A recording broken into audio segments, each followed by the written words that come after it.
नमस्कार, आपके साथ मैं हूं सबीना तामंग देशमुख। आप देख रहे हैं देश के नंबर 1 हिंदी न्यूज चैनल का नंबर 1 शो कच्चा चिट्ठा। कच्चा चिट्ठा में आज सबसे पहले बात सीरिया में हुए सीरियल बॉम्ब धमाकों की। अमेरिका ने सीरिया में ईरान के ठिकानों पर हमला कर तेहरान तक लाउड एंड क्लियर मैसेज भेज दिया है। दरअसल ईरान सदमे में है कि उसकी खाद पानी से पलने वाला, चाहे हमास हो या फिर हिजबुल्ला या फिर हूथी, अमेरिका इजराइल का गठजोड़ इन सभी का काम तमाम कर रहा है।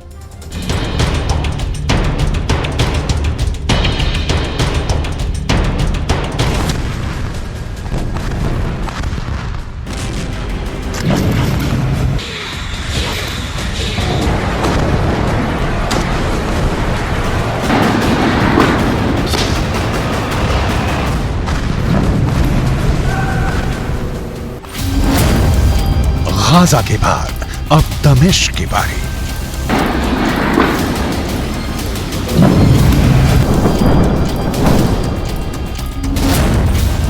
बेरूत भी हो जाएगा नक्शे से साफ।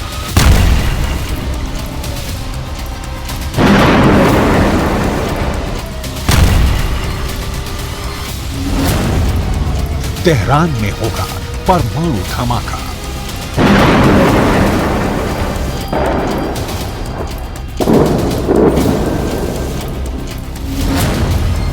अमेरिका इजराइल की स्क्रिप्ट तैयार।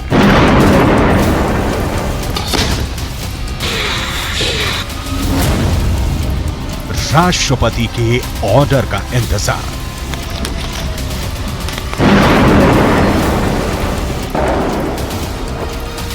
एक, दो, तीन, चार, 6 उंगलियों पर नहीं गिने जाएंगे आप।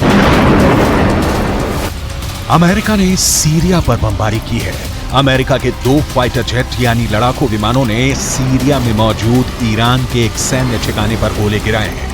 धमाके की आवाज तेहरान में बैठे राष्ट्रपति इब्राहिम रईसी के कानों में गूंज रही है।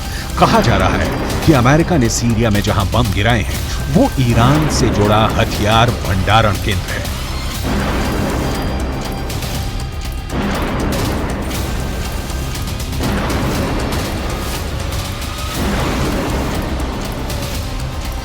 सीरिया सन्नाटे में है। ईरान को कुछ सूझ नहीं रहा है। पहले नेतन्याहू ने गाजा पर हमले रोकने की ईरान की धमकी की चिंदी उड़ाई। अब सीरिया में ईरान समर्थित ठिकानों पर बमबारी कर अमेरिका ईरान की धमकियों का कचूमर निकाल रहा है। सीरिया में हुए हमले की डिटेल जानने से पहले आपको अमेरिका ने सीरिया पर हमला क्यों किया इसकी डिटेल देखनी चाहिए, जिससे आपको सीरिया, इजराइल, लेबनान और हमास के बीच ही नहीं, ईरान का इजराइल से असली रिश्ता क्या है पता चलेगा। अमेरिका की सेना ने पूर्वी सीरिया में ईरान के जिस भंडारण केंद्र को निशाना बनाया है उसका इस्तेमाल इस्लामिक रिवॉल्यूशनरी गार्ड कॉर्प्स यानी IRGC और इससे संबंधित समूह करते हैं। सीरिया और लेबनान में ईरान ने अपने समर्थकों के लिए इस्लामिक रिवॉल्यूशनरी गार्ड्स की तैनाती की है। ये गार्ड सीरिया और लेबनान में क्यों जरूरी है, ईरान के पास इसका कोई मुकम्मल जवाब नहीं मिलेगा, लेकिन इजराइल और अमेरिका के पास इसका माकूल जवाब है और वो है हमला।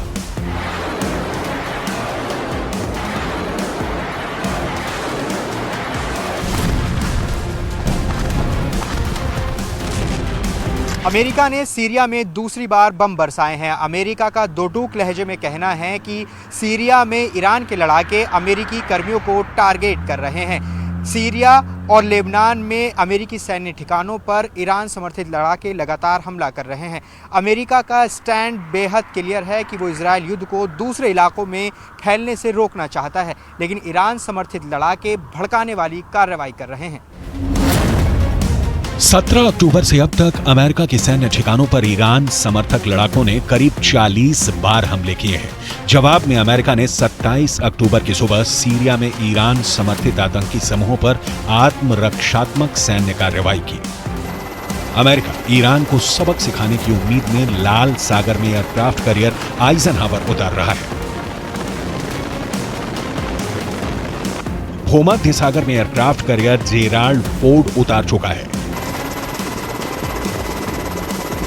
अमेरिका के F-16 लड़ाकू विमान इजरायल की पहरेदारी कर रहे हैं। ये सब इसलिए है क्योंकि ईरान किसी भी वक्त इजरायल युद्ध में कूद सकता है। ईरान ये आजमाना भी चाहता है। कम से कम उसके एक्शन यही साबित कर रहे हैं। नहीं तो क्या वजह है कि ईरान इराक और सीरिया में मिलिशिया का इस्तेमाल कर रहा है। यमन में हूथी विद्रोही और लेबनान में हिजबुल्लाह के साथ मिलकर अमेरिका और इजरायल के खिलाफ ताकत बढ़ा रहा है। इस्लामिक रिवोल्यूशनरी गार्ड कॉर्प्स से जुड़ी ईरानी मीडिया की रिपोर्ट में कहा गया है कि इराक और सीरिया में ईरानी समर्थित समूह अमेरिकी सेना पर अपने हमले बढ़ा रहे हैं। ईरान की सिंगल फ्रंट तलाश। ईरान सिंगल फ्रंट की तलाश कर रहा है। यही कारण है कि एक साथ अमेरिकी इजरायली सेना को निशाना बना रहा है। ईरान की भड़काने वाली कार्रवाइयों का अंजाम इस वक्त सीरिया भुगत रहा है। सिंगल फ्रंट की थ्योरी है कि इजरायल और अमेरिका के साथ एक निश्चित सीमा पर युद्ध। ईरान शायद यह फ्रंट सीरिया और लेबनान को बनाना चाहता है क्योंकि यहाँ अमेरिकी सैन्य अड्डे हैं।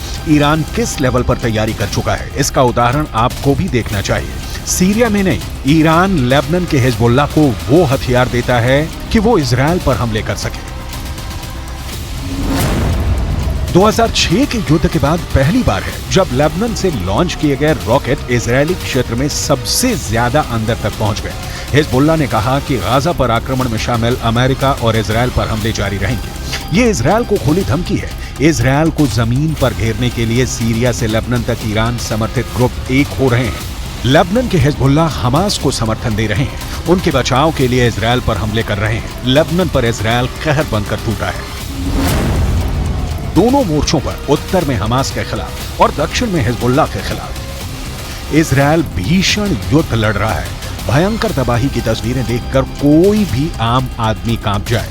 कोई मिनट ऐसा नहीं गुजरता जब लेबनान के आसमान पर इजरायल के रॉकेट या मिसाइल का शोर नहीं गूंजता। पहले गाजा की जलती गलियां और अब लेबनान पर प्राण लील लेने वाली मिसाइलें। इसकी डिटेल आगे। अभी सीरिया की ईरान समर्थन वाली खूनी कहानी जिसमें लेबनान के हिजबुल्लाह बिना निमंत्रण शामिल है। असल में मिडिल ईस्ट के देशों जैसे सीरिया, इराक में अमेरिका की सैन्य मौजूदगी का विरोध होता रहा है। इजरायल की जंग के बाद से ही अमेरिकी ठिकानों को निशाना बनाया गया है।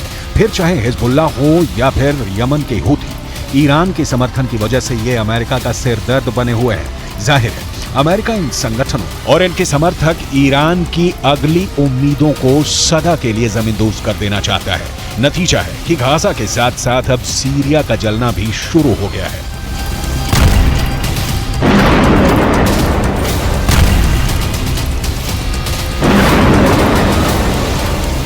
गाजा में मौजूद हमास का इजरायल पर अटैक हो या फिर यमन के हूथी विद्रोहियों का इजरायल पर मिसाइल से हमला या फिर तीसरे मोर्चे यानी लेबनान से हिजबुल्लाह की तरफ से रॉकेट की बारिश हो इजरायल पर, इन तीनों के पीछे ईरान खड़ा है और ईरान को पता है कि अगर इजरायल से लड़ना है तो अमेरिका से भी लड़ना होगा। इसीलिए वो बीच बीच में सीरिया और लेबनान के अमेरिकी सैन्य ठिकानों पर हमला कर अमेरिका को उकसा रहा है।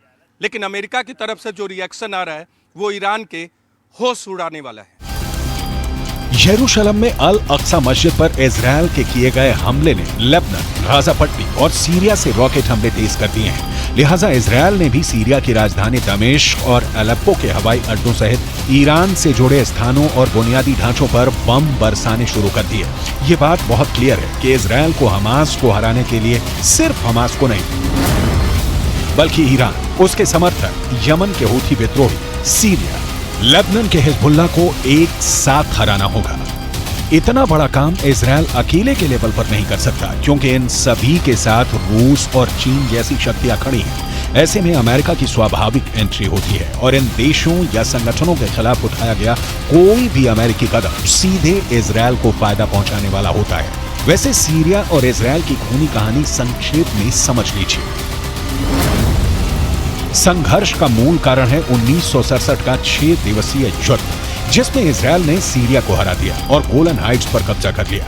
गोलन हाइट्स का उपजाऊ पठार इजरायल और सीरिया दोनों के लिए अहम है क्योंकि ये कमांडिंग सेंट पोजीशन भी है। 1973 में सीरियाई सेना ने योम किप्पुर युद्ध के दौरान इस क्षेत्र पर फिर से कब्जा करने का असफल प्रयास किया। अगले साल 1974 में एक युद्ध विराम समझौता हुआ। तब से गोलन हाइट्स का ज्यादातर हिस्सा इजरायल के नियंत्रण में है। सीरिया में ईरान समर्थकों को खाद पानी रूस से मिलता है। लेबनान के हिजबुल्लाह को रूस पंसीर डिफेंस सिस्टम दे रहा है। हिजबुल्लाह इस सिस्टम को हमास को दे सकता है। उस दशा में सोचिए इजरायल का क्या होगा। जाहिर है ऐसे हालात पैदा हों, इसकी कोई भी आशंका अमेरिका अपने घातक प्रहार से नष्ट कर देना चाहता है।